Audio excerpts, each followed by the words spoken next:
I want to start just by thanking the County Council for the invitation to present this FY27 budget proposal to you. And then I also want to thank everybody here, all the residents, all the public servants who are here in the council chambers and are listening online. Your engagement in the process is very, very important, so thank you. I will start with what I said at each of our 8 budget town halls in January and February. Budgets are a statement of values and strategy. The 7 that came before this one demonstrate a belief that government matters. Our schools, our public safety, our environment, our health, and the people who live here all benefit when we invest in effective government. I will note that I was deliberate in describing government spending and by extension the taxes that we pay as investments. The value, therefore, is not in the act of spending, but in the return delivered, the return on the health and the wellness of our residents. I and the leaders of the departments and the institutions that this budget funds are prepared to assist the County Council in its evaluation of those returns. This is the last budget that I will present as County Executive, and my commitment is to remain fiscally disciplined, to continue seeking the wisdom of our residents, and to prioritize opportunities for those among us who have too often been left behind. We enter this process with the highest bond ratings, the highest revenues, the greatest infrastructure investments, and the strongest workforce that this county has ever had. This final budget must leave for the next administration a house in good order. That's a pledge that I take seriously. I don't know who will be at the helm of the administration that presents the next 4 county budgets, but I want whoever it is to succeed. Our budgeting and fiscal discipline over the last 7.5 years has impressed our bond rating agencies. S&P, Moody's, and Fitch all notified us recently that for the 4th year in a row, we have accomplished what only 1.5% of the 3,143 counties in the United States have done, and that is 3 AAA bond ratings. Yes! People do care about that, I have found, and are very proud of that, as am I. We did not do that, however, by reducing services to our residents. We expanded them. We grew our economy. We pursued diversity, equity, inclusion, environmental justice, and opportunity for all. This budget projects an impressive $2.5 billion in revenues and $2.5 billion in the kind of spending that delivers a return. I will not pretend, however, that it delivers the economic justice that our families deserve. That will be possible only when the leaders we elect at the federal level find the courage to disobey their political donors, to fairly tax the excessive wealth that has accumulated in the hands of our oligarchy, and invest that money in our people and their infrastructure. If they look at this microcosm of America, they will see a model worth studying, a place where communities chose to engage, leaders chose to listen, and progress was launched. I'm proud of what we've achieved, and I'm proud of what this budget delivers. It's all right here in this 436-page operating budget and this 564-page capital budget, and in a searchable format at aacounty.org/budget. My job today is not to go through all of it, but to identify highlights, things that have been part of our public discourse and that impact our future. I will sort them as best I can in the essential buckets of health and human services, public safety, land use and government operations, education, and capital improvements. Health and human services is what I have recently referred to as protecting our people, a category where the federal government led in the past, but where President Trump has pledged to push responsibility down to local governments so that he can spend more on his wars. For us, food comes first. We need it to meet the needs of a growing number of families, so this budget delivers on a request by our food bank and its network of pantries to increase support from $1.5 to $2 million. Thank you to Leah Paley, her food bank team, and all of their allies in the battle against hunger for identifying the need and demanding that we meet it. Next is the defense of our families. This budget doubles the funding for our Office of Multicultural Affairs Family Protection Initiative to assist households that are victims of the ICE mass deportation campaign with legal assistance and crisis support services. Thank you to OMA Director Alison Flores and the advocates and service providers for making this work happen. If these dollar amounts for food and family defense are not enough, we will, with council approval, add to it from the $5 million in unallocated funds that this budget holds back for our Office of Emergency Management Federal Disaster Preparedness and Recovery Program. For Medicaid recipients who, after the midterm elections, will be desperately attempting to hold on to their health care coverage in the face of the big, beautiful bill's assault by red tape. This budget proposes 5 new Medicaid navigator positions in the Department of Health. So thank you to Dr. Toni Gedden and her team for planning in advance what we know is coming.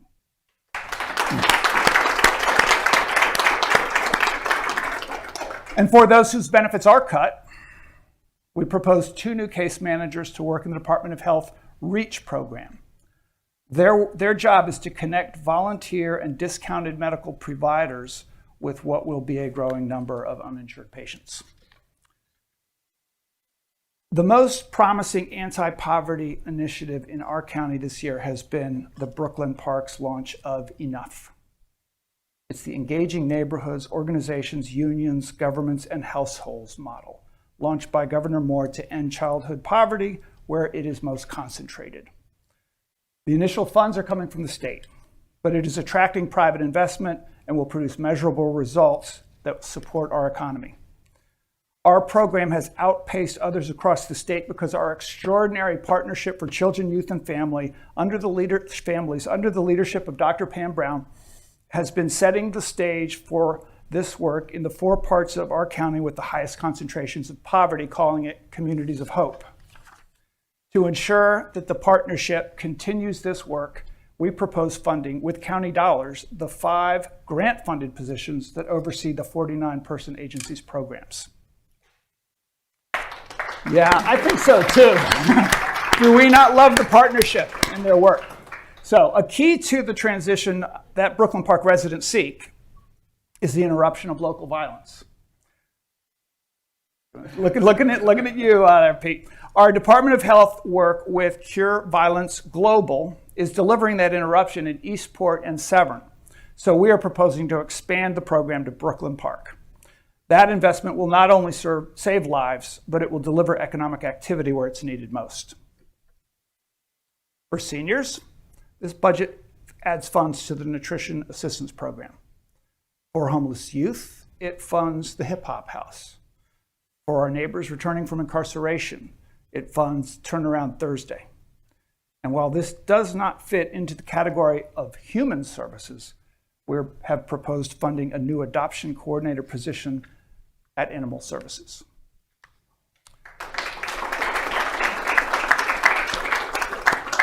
I know we got some fans up here.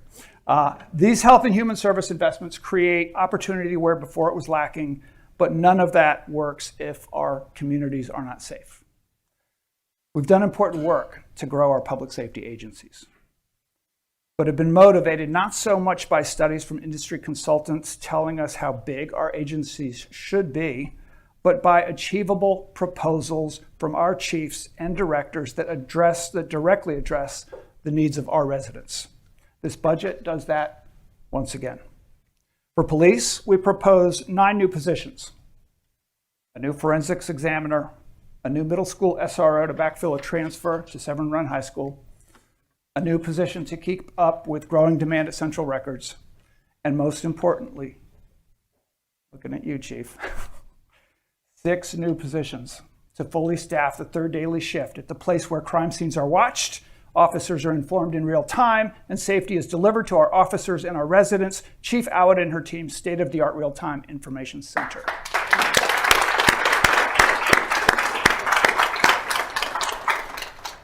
For our fire department, we propose 21, yes, 21 new firefighter positions to fully staff Chief Wolford's top priority, complete staffing for a new fire truck on the Annapolis Neck and South County. It's the largest single-year staffing increase we've made without federal support.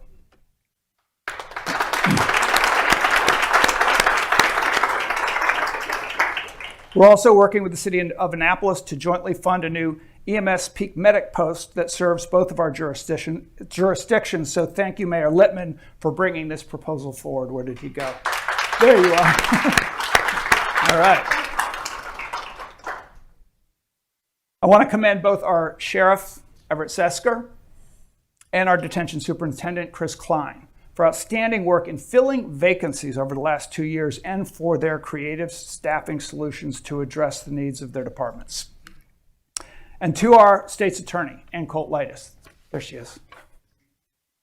Thank you for not only operating all these last 7.5 years in the fiscally disciplined manner that you promised, but also for securing millions in outside grant funds and providing your attorneys the training and supervision that delivers your winning record in the courtroom. Thank you. And finally, I must recognize the professionalization and trusted coordination that keeps coming from our Office of Emergency Management and its director, Preeti Emmerich, as they coordinate all of our responses and lead the planning for our joint 911 call center. This budget, for the first time, fully funds the cabinet-level OEM director position from county general funds.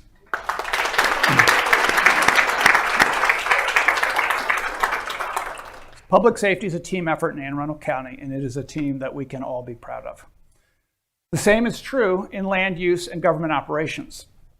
The work of our planners, public works, recreation and parks, libraries, central services, permitting, INT, and all of our basic government operations are and must be integrated. They are the stewards of our land and the managers of our place. We're protecting the natural spaces that nurture us with recent acquisitions at Glebe Heights by the South River, Saltworks Creek near the Severn, and the Looper property on the Magathy, and with an accelerated pace of agricultural and woodland preservation contracts. This budget proposal adds Rec and Park staffing for management of these properties, as well as for the new Edgewater Community Center and the Lake Waterford Indoor Tennis Facility. We should all thank Director Jessica Lays and her Department of Fun for their outstanding leadership of all of these facilities and lands.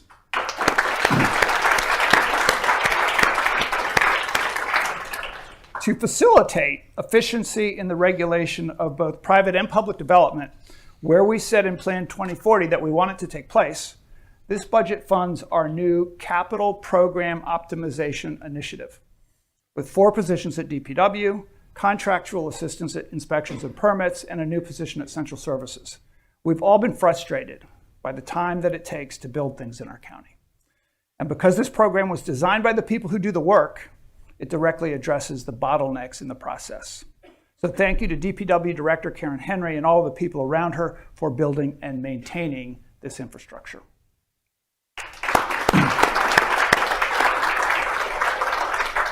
We had a pretty deep freeze this winter, and when it thawed, well, we got a heavy dose of potholes. That's why you'll notice a one-time boost of $458,000 in our road repair fund. So just call 311 and they will get to that pothole as quickly as possible. And in the interest of protecting and remembering our historic structures and lands, we proposed the conversion of 2 cultural resources contractual positions at Plan and Zoning to merit PINs. And among their tasks, we'll be overseeing a contract that is in this budget to prepare our application to the National Register of Historic Places for Crownsville Hospital Memorial Park.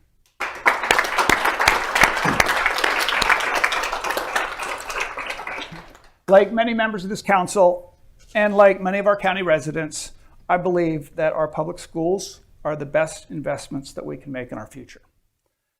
I support these investments because I read Dr. Bedell's impact reports. They show that we paid teachers more and we filled our vacancies. We complied with the blueprint mandate to invest in community schools and the ones with the highest concentrations of poverty, and those are the schools where test scores are rising the fastest. Our schools encourage more of our kids to take PSATs, SATs, and AP classes, and our PSAT, SAT, and AP scores are all up. We build new facilities and students thrive in them, and we offer bus drivers higher pay and bonuses, and they get our kids to school.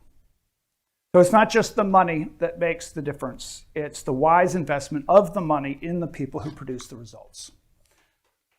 Yes.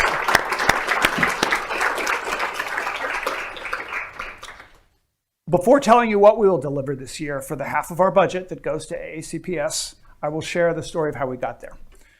I was warned by the Budget Office that state formulas would work against us this year, and that the Board of Education would be making a request far outside of what projected resources could deliver. I said that I understood, but that under no circumstances would I return to the years before my term in office, when teachers were denied step increases and given cost of living adjustments consistently below those of other county bargaining units. County support for AACPS during those 4 years before I took office grew an average of only $17 million. During the last 3 years, the increase was 46.7, 47.8, and $52 million. That's when we started to see a return on our investment. About a month ago, I met with a group of teachers in my office. Most were from elementary schools and some were special ed. And they described life in their classrooms and the difficult personal choices they had made to keep showing up for our students. Their message was consistent with what I had heard from Dr. Bedell, from board members, and from our budget town halls, but it was more detailed, more real. It solidified my commitment to deliver all that I could, not just in compensation, but also in staff support. So a week or two later, I got what we call a straw man spreadsheets to look at with a 2% COLA for teachers, and none of the special ed positions that AACPS had requested, and it wasn't enough. We had already agreed to a 2.25% COLA with some of our bargaining units, some of our other bargaining units. So we decided that we needed some revenue for educators. And that's where this gets interesting. During the tax revolts of the early 1990s, Anne Arundel County voters passed a charter amendment that imposed on us a property tax cap. Its formula actually requires us to lower our tax rates in some years, even when the cost of providing services goes up, like now. I'm not alone in believing that it's wrong for voters in one generation to mandate for a future generation that they can't choose to pay for their own government services. Yeah. And believe it or not, former county executives from both political parties have privately shared this view with me. And the Maryland General Assembly created an exemption allowing counties to tax above locally imposed property tax caps as long as the funds generated support education. Allowing the cap to set our rates this year would reduce our revenues by about $15 million. Instead, we're striking a balance that delivers more of what our educators need while still lowering our taxes. This budget proposal keeps our progressive income tax rates exactly where they are and lowers our property tax rate to 96.8 cents per $100. That is 0.6 cents over the cap and 0.9 cents below the rate that we pay today. As always, I am open to working with the council to get this balance right. This budget may be the only one in the state of Maryland this year that cuts taxes, but it increases our investment in Anne Arundel County public schools by $20.8 million, more than last year's $52 million record, for a total year-over-year increase of $72.8 million.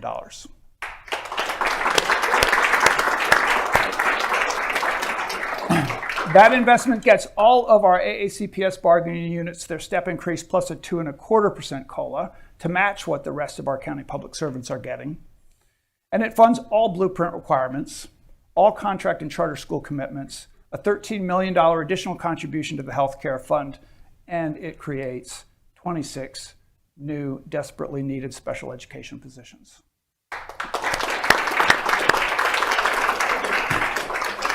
And we know that Anne Arundel County Public Schools will continue to deliver the return that our county residents are looking for because they employ the best damn educators on the planet.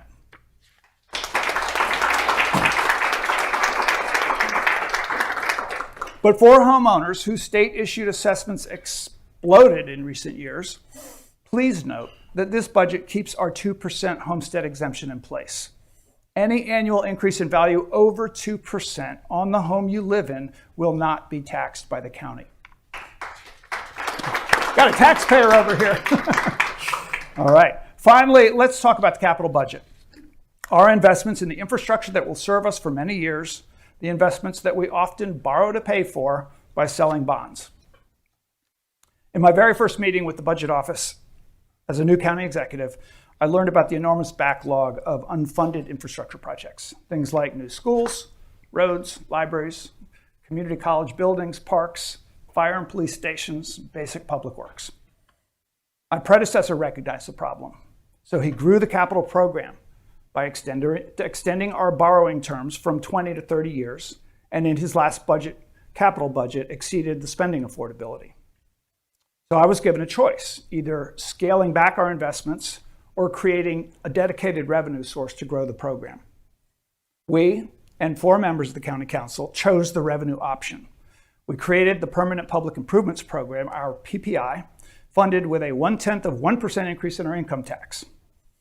You all know about all of the incredibly impactful facilities that moved forward as a result of that decision because you approved each and every one of them, sometimes with unanimous votes.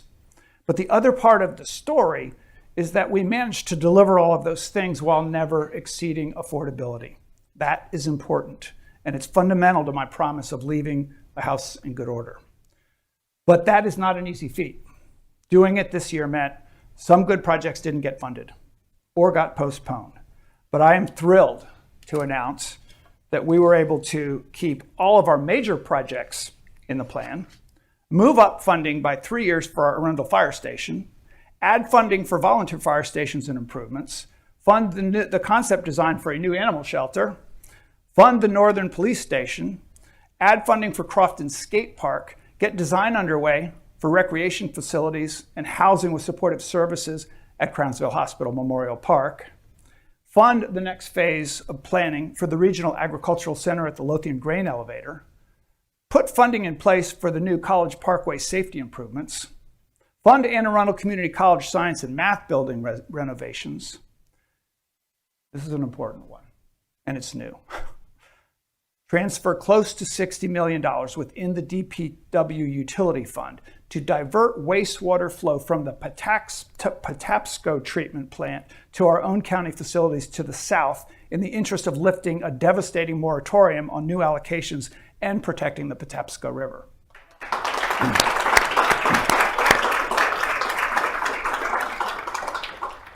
And last but definitely not least, in addition to keeping pace with the school construction master plan, we've added funding for the first of 2 much-needed field houses at Arundel and Chesapeake High Schools.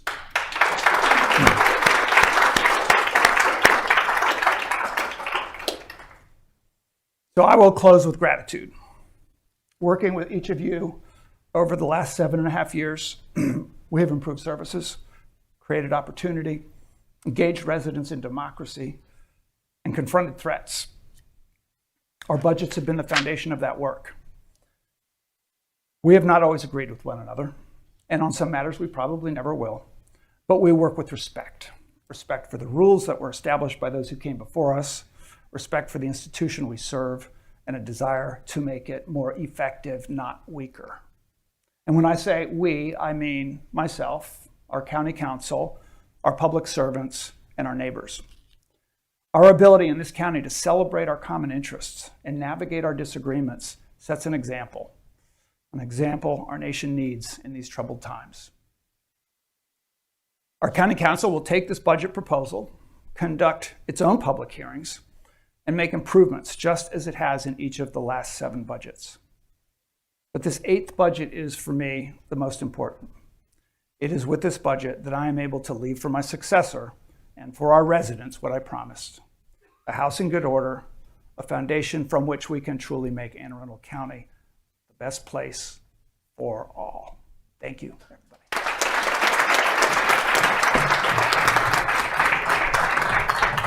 All right.